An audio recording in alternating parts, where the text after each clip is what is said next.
Yeah, a long way from a stuttering kid. I didn't get enough love. I'm giving you all the grace in the world. Thanks. So welcome to the How Men Cry podcast. How Men Cry is a campaign and mission that's focused on getting 1,000 men to talk about vulnerability and mental health to help change the narrative. And today I'm here with an amazing guest and friend. Hi everyone, I'm Eric. So glad to see all of you and meet all of you. Indeed. Dexter's amazing. No man, we ain't. Okay, you know what? Wait, I'm getting better at. Thank you. I appreciate that. We have that. What do you call it? Like compliment circle kind of thing. Yeah. We won't stop just like saying good things to each other. You must. So just trying to make sure that's tuned in right. So, essentially, man, I think just from knowing you in general, I know how thoughtful you are just in terms of how you process the world. So, I'll give you the free rein to answer the questions however you want. And I mean that in the way of like how I know you with your depth, because it's going to be beautiful. So, and I'm sorry about trying to talk it up too much. But how do you define the word vulnerability, and how do you connect to it? How do you relate to that word? Ooh, that's vulnerability. One, it's hard to say. Second, it's hard to acknowledge, especially like, it was a kind of new concept to me as well. Yeah. Like I didn't grow up in the US, I grew up from the Philippines, and in Asia, like we have that culture of just like men being just like breadwinners, strong guys, like head of the house. Like we have that kind of like, I don't know what to say, how to call it, but just like we have that kind of like thinking that as men, like we don't have, if we at one point like acknowledge even like a weakness or something, it's not acceptable. And then I just realized that for you, vulnerability for me is connecting to your deeper true self. Yeah. Just allowing you, I think vulnerability, It is hard to say. It's hard to say. Vulnerability, it's so hard to say. Vulnerability, like I think it starts from you, like from ourselves. Like we have to like one be connected with ourselves, be totally brutally honest with ourselves, the good and the bad, so that we are able to just like acknowledge, to go deeper, and make a difference in the world. That's how I see it. Yeah, I love it, man. I love it. I like to throw the questions in weird random order. How would you introduce yourself? What do you do? Because I know you as a multi-talented individual. So, what do you want to tell the good people at home what you do? Oh God, like I do a million things like Dexter. But basically, like how I want to sum it up is just that, like in everything that I want to do, like I want to make myself better and like the people around me better. Be it in fitness, be it in like the design work that I do, in marketing that I do, the people that I work with, and the people that I work for. So, awesome. In a nutshell. And he's downplaying it. He's super duper skilled. That's all I'll say. Thank you. And we're actually sitting here at Spinergy of Wicker Park, and we're going to have an event here soon. This episode might air after that event has taken place, so hopefully it goes well, future me. It will go well. It'll go well. But how do you think maybe spend, and maybe not even just for yourself personally, even for maybe some of the people who come in to take some of the classes, and maybe men that come in to take the classes, like, do you feel like it's a good outlet for maybe tapping into some of that vulnerability, or do you feel like different things come up like in your thinking when you're riding, or what? Well, as an instructor, like I just make sure that I provide a space for everyone. Like one, with the music choices that I make with my playlist, like I want to make sure that like everyone in the room has like can make that certain kind of connection. Someone has their own favorites, someone has their own like genres and stuff, and I also enable them to just like let go. Like I always like in my class, like you always hear me say, this is a no judgment room, no judgment in this room. Like so, however you're coming in, I'm gonna take you in. And I think like that's one thing that people are so excited about, especially going to spin classes, is that they're just like on their bikes, they can do their own thing. The workouts are very inclusive, and no pressure. Like, to be honest, like there's no pressure. Yeah, I love that, man. I love it. Let me just do one thing because I want to make sure. No, we're all good. I just want to be sure that we don't get disturbed. It has happened before. So, do you feel like let's want to circle back to the vulnerability piece of things, and you've talked about like how you've grown up. Do you feel like there were great examples for you to like learn how to tap into your vulnerability, or is that something that you found within yourself, like moving through different stages of life? Oh, it's a lot of work around it. Basically, a lot of help from people around me. One, just being open to like help, like that would just like lead you to like connecting more to yourself. I just realized that I grew up without my parents. My parents are here in Chicago. I was in the Philippines for my childhood until like 30. I just moved here when I was 34. So I grew up with friends. It's different, because like when you grow up with friends, with relatives, like they always just like support you in a more positive way. Like, because like they're not like your mom who could just like tell you, stop doing that. They're like, no, it's different. So like I kind of grew up in that environment where like everything is like, how do you say it? Like it's not everything positive, but it's more of like a pretty supportive environment. Very supportive, because they know that it's hard growing up without a parent. So I kind of got used to that, and that kind of made me. It's a good thing if you just listen to it. But then that kind of made me realize that took me away farther out from vulnerability, just because like interesting. Yeah, because like we're talking about how men cry, and like I just realized that how I cry is not like physically tearing up, not doing stuff, but more of like me overcompensating on the positive side just to avoid vulnerability. Interesting. So like say I'm like before I understood vulnerability more, I was just like, all right, let's go, let's get it, like I can do this. But like I'm skipping the part where like, I have to acknowledge fear, I have to acknowledge anxiety, I have to acknowledge all those stuff. But like I just glossed over it, and just like I was like grew up in a very supportive environment. I was like, no, I got this, like I can go for it. Like, and then like at the end of the day, like I realized like, you fail sometimes, and then like you skip that part where you acknowledge that, if I just acknowledge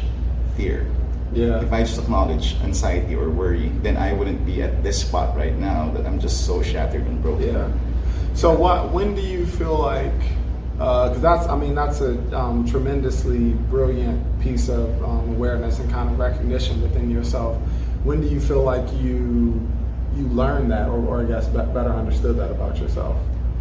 Through help of other people. So like mostly I have this coaching circle that I'm with, and like I just learned from it. Like because like normally I would just like if I'm faced with a negative thing, whatever that is, I just like my immediate response would be to just like jump and be on the rainbow.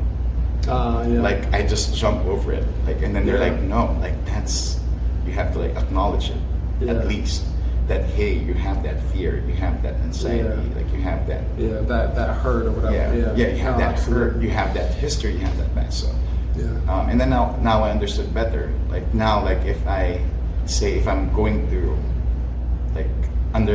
if I'm gonna take a new project, new client, like I would just like acknowledge that, hey, I'm nervous, I'm anxious, like I have fear that I wouldn't be able to manage my workload. Not unlike before, like I was like, no, I got this, and then like everything falls apart. Like, I cannot manage my calendar. Like I was like, I'm missing out on meetings. Like, but just acknowledging it would make you more cautious. That right now that I'm moving forward, I was like, all right, I know there's this chance that I'm gonna fail. I know there's this chance that at a certain point I'm just gonna be in my room and just like be anxious like for a whole day. I was like, how do I manage that in my calendar? So from that point, I give myself grace, just like that space of just like allowing myself to just like, all right, it's not gonna be rainbows and unicorns for me every day. So like, Yeah. I learned through that. I learned to be more kinder to myself. That I give space for the negative things Yeah. in my life as well. Like, all right, I'm gonna suck up. Like, I'm gonna suck at this thing. I need to like process this emotion. Like, I'm giving myself that. Yeah, no, So, I yeah. love that, and I think, I mean, to be honest, there's a lot of like I have a lot of parallel with that. I think that's how I was moving forward to the point of like to basically right before I hit one of my most intense burnouts. You know, was Yes. like I mean, I can work with the best of them when I'm in, you know, that mode or that Yeah. zone. But I think I was doing exactly what you're saying, where Yeah. you know, feelings or whatever else is coming in, and I'm dodging it like I'm boxing. You know, it's like it really. So yeah, and I think that can be a really painful lesson. And to burnout learn, is so. real. Like, even Yeah. if you're like, well, rainbows and unicorns every day, like, not giving yourself space to process, like the other end of the spectrum, Yeah. it's just gonna burn you out. Yeah, Yeah. no, absolutely. So would you be comfortable talking about or sharing an experience where you cried out in some way? And it doesn't have to be with physical Yeah. tears. It can even be with like, you know, other actions or Yeah. emotions. Normally, like, right, I cry out differently, like what I told you earlier. Like, you won't see me sobbing. You won't see me, like, being in a like room locking out myself. I'm gonna be out and about doing things, getting myself busy, getting myself preoccupied, overachieving. Like, but one thing that I like kind of learned, it's like, I mean, in general, like, rejection is like one of the hardest part for me to process, just because like I grew up in a very supportive environment that, like, if someone rejects me, like it pierces through my Yeah, heart. it hits a different point. Yeah. Like, be it for work, like, you know, a client that didn't go through, a proposal that didn't, you know, like materialize, or like an idea that was just like tossed out of the window, like dating, effing dating. But yeah, like, I mean, like, but for me, like, yeah, again, like those things, like it's the main theme would be for me is like rejection, and how I dealt with it before I was vulnerable was just like hitting dopamine every time. If someone rejects me, I'm gonna bounce back, be on Tinder, just like swipe, Yeah. boom, bounce, dopamine, good. But then like the next day, I don't feel anything. It doesn't, you know what I'm saying? This is just me being vulnerable. I mean, You're and I'm, speaking too much life in here right now. Get me out of this room. but like, you know, it's just like dopamine, like, or like if I fail on something, I would go to something that I'm great at. Yeah. It doesn't feel like fill the void of whatever that is. It didn't even help me get out of that, whatever I'm in. Yeah. It's just like me just like glossing over a thing that the negative thing with something that I know that I'm gonna be amazing at. So Yeah. that was me. And then now that I kind of realize vulnerability is important and just like connecting with yourself, like I deal with it now. Yeah. Like if I was rejected for like project or anything else, like I just break it down to like, all right, like I'm gonna give myself time first, just to like look into myself. Like, all right, this is not just, you know, I try not to like take it like personally as like it's all about me or something. Yeah. It's more of like, right, like what could be like those factors that could have contributed for this not like going through. Yeah. And like, you know, even if I don't do anything right away, like it's just that I know that, all right, like this project failed because A, B, C, D. Yeah. It's in my head. And then like, I'm not putting my energy to something that I'm already good at, but now I'm thinking deeper to like, how can I get myself out of like Yeah. this like hole, improve on this, and just like deal with rejection better. No, So- I love it. And it makes me think, I mean, just from kind of the outside in, I see you moving in motion, and I could picture, 'cause I think our personalities in a way have a lot of like overlap. I could picture, you know, how you'd be like, drop that thing and I'm out. And I'm Yeah, I out. was like, you drop 'Cause- me, boom. Yeah, because Got Eric this one right here. is on the move. So let me kind of flip it a bit, how do you feel like you take care of yourself to keep going through like everything that you pursue? Like I know some of it is tapping into just the vulnerability, but I even mean just like physical means of self-care. You know, what do you think you do? Oh, like there's a lot of things that you could do basically, but I myself just make sure I give myself time, like and the grace, like, and because like if you don't give yourself time, like you won't be able to accomplish anything. You won't be able to grow, thrive, think about things. And is that just based on how you're feeling, basically? Like, are you kind of like watching your thoughts or watching what's going on? And it's like, oh, that thing has impacted me. You know, maybe I need to take a day. Like, how are you catching it? I guess maybe to then care for yourself. Like, it's not before, like I just take like a day a week, like I go on vacation, but now like I do like small things every day. It's like I always believe that 1% of everything, like I always believe that if you do 1% better in all aspects of your life, just like even every day or every other day, like it'll contribute like greatly. It doesn't have to be a big step. Like, like if say I'm not feeling great today, like all right, I'm gonna give myself like 10 more minutes just like in my bed, not doing anything. That helps you. It's not a big step, but then like at the end of it, like wow, like then just 10 minutes. And then just like how you, it's a process for me. Because right now I'm still growing, I'm still improving, but yeah, I always believe that the small sustainable things that you do every day just to help yourself, be it giving yourself more time, giving yourself more grace, saying more things positively to yourself, surrounding yourself with like another person, like say meeting one person who's positive every day. Like that's like, oh my God, at the end of the week you have 7 people who are just like a positive influence in your life. So that's how I see it. Love that. So do you think there's advice that you would give the younger version of yourself that you think would help you along further today? Like, what do you wish you would have learned a little earlier? Yeah, that's tough. I mean, since we're talking about the vulnerability, I think, I mean, like, I wouldn't change anything in my life. Like, being just by myself and independent, like, kind of made me into this person right now. Like, not being with my family, but if I was able to be more in touch with myself, like, if I knew myself more, I could have been like, like a better person today. I mean, like, it's tough. I mean, it's but I think like that's it. Like if I would say one thing to like my younger self, it's just like, don't be afraid to be brutally honest with yourself. Like at the end of it, like, cause it's just yourself. And now here, let me also flip this question in a different way. What do you think your future self would say to you now? Damn. Because that's and when I think of like because this is an exercise I actually do sometimes when I'm like meditating. It's like, what does the end version of yourself look like? And what do you think future you would come back to say so that you stayed on track? Whatever that means for you. Probably like if my future self will come today and then like just keep being inspired.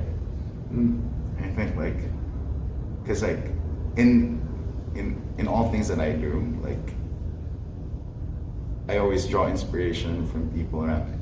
I'm always inspired, like music, fitness, design, like all those things like inspires me. So like I think like I don't know. I mean I think that's it. Like just keep being inspired. Yeah, it's a great thing. And honestly, I think that was a tough question. Yeah, when I ask yourself that.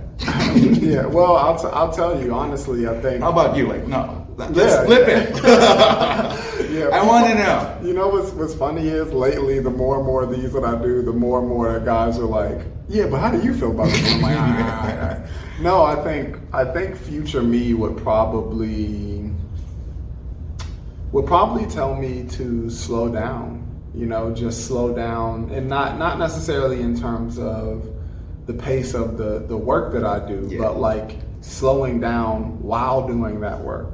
You know, like recognizing, hey, if today is a good day or, you know, a bad day or something like that, kind of like what you're saying, providing yourself time. Exactly. I can get so rushed that I get, the stress will build up even more and more of like, I gotta go do this, or I don't have this, or I don't have that. So I think future me would probably advise me to release, you know, some of that expectation or some of the thoughts of like, having to be in go mode and, you know, like really cherishing what I'm doing. And that's something, I mean, to be really honest, that's something that I'm still working on that as well. This type of work has done. Yeah. Like sometimes, like, you know how if I accomplish something, I'm just gonna be like, all right, on to the next, like a Drake song, like on to the next now. Is it Drake? Yeah, it's a Drake song. Wait.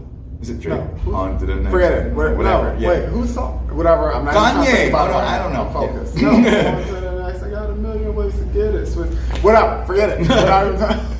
But yeah, like sometimes like I don't even like do postmortem. Like, you know, if you did something good, like I think you deserve that time to just like, all right, one, celebrate. Second, like, all right, just think of what made you great, or that project great, and then like, you know, improve better. Yeah. Because you know, something ironically with Drake, I watched this interview where he was talking about Drake. We have to have you. Yeah, like pull up on the podcast, Drake.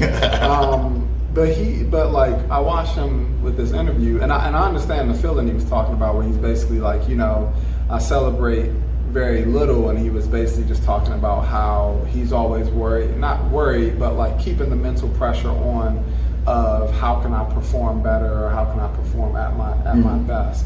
And I understand that feeling of like, you know, kind of like criticizing yourself so that you perform better and better.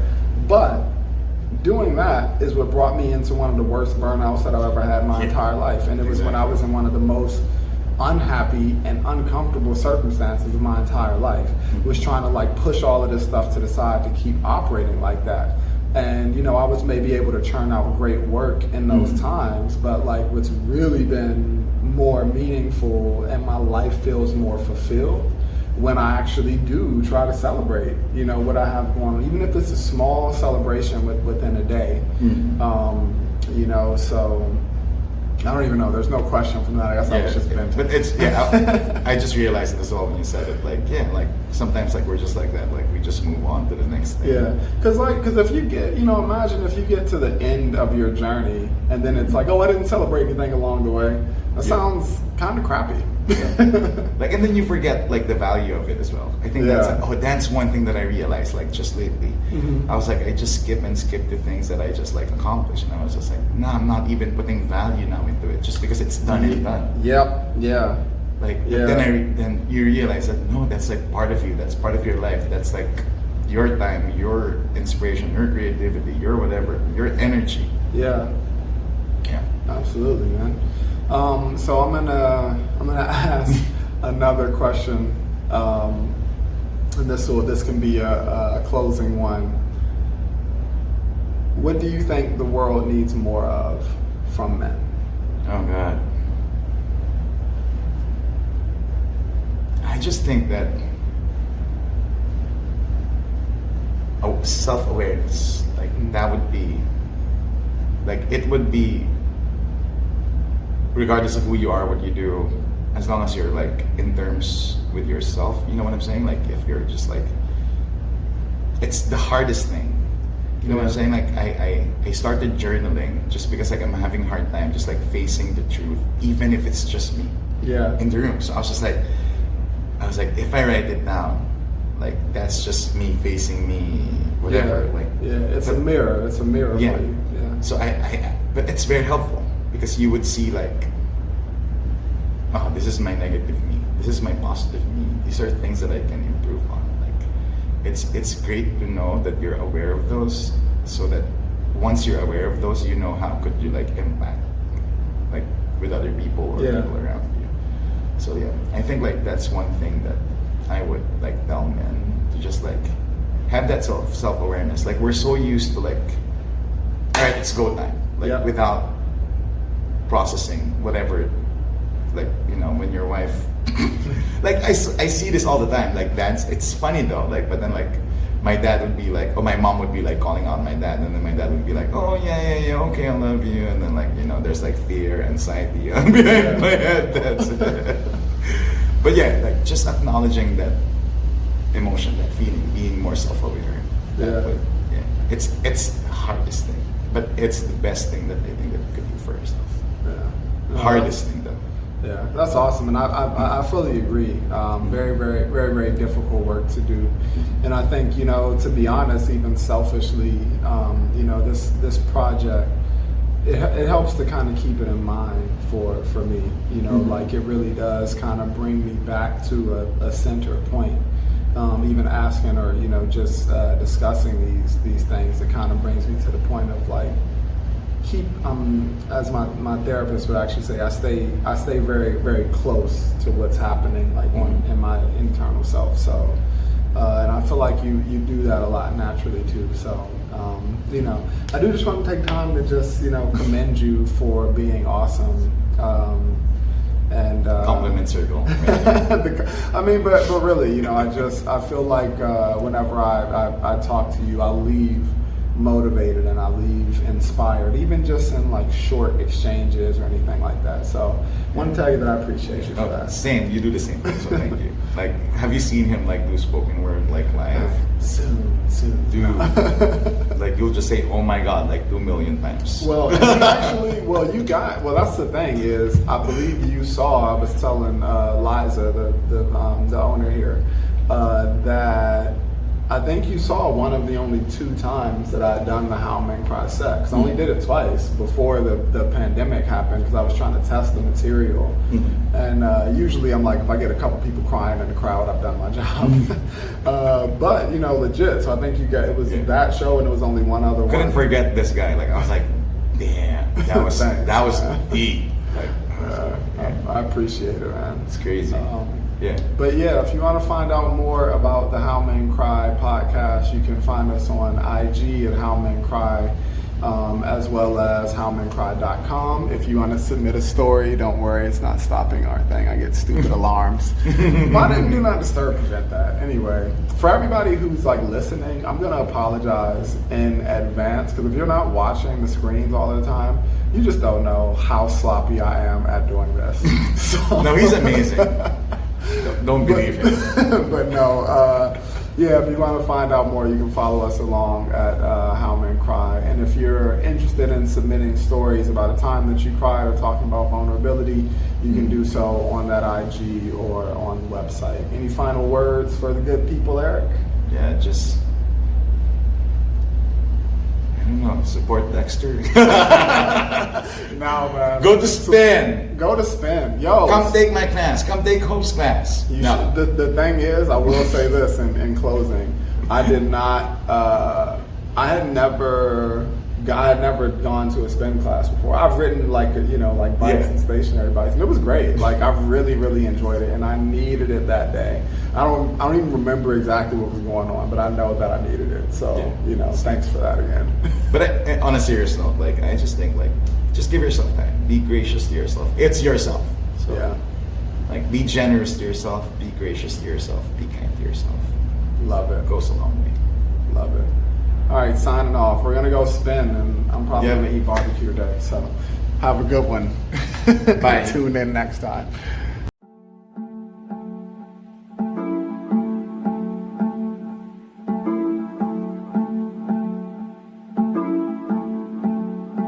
Yeah, a long way from a stuttering kid. I didn't get enough